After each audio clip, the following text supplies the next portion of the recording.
Сәлем баршаңызға, қалдарыңыз қалай? Бүгінгі күндеріңіз сәтті өтсін. Бүгінгі тақырыпты бастамас бұрын каналға тіркеліп, лайк басып, комментарий жазуды ұмытпаңыздар, достар.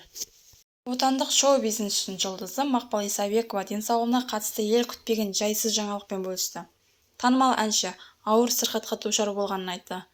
Былтыр 37 жасында алғаш рет тұрмыс құрып, осы жылы ана атанған Мақпал Исабекованың қуанышында шек болмаған еді. Бүгінде өнер иесі көңіл-күйі жоқ. Таяуда медициналық тексерістен өткен ол дәрігерден денсаулығына қатысты сұмдық диагнозды естіпті. Сол сәттен бастап Мақпалдың көзінен жас тоқтамаған. Өйткені емізулі баласы бар. Жас ананың мұндай аты жаман ауруды алғаш рет естуі. Диагноз расталды. Ол гипофиз микроаденомасы. Кейін оқып білдім. Аденома деген ісік екен, бірақ қатерлі ісікке жатпайды. Дегенмен бұл ісіктің өсуі, ұлғаюы, бұл сырқат қазіргі таңда адамдарда жиі кездеседі екен, деп жылады Мақпал Исабекова. Мақпал ауыр сырқатына қатысты бүкіл сырын өнердегі құрбысы, актриса Айнұр Ілиясоваға айтып, студияда көз жасына ерік берді.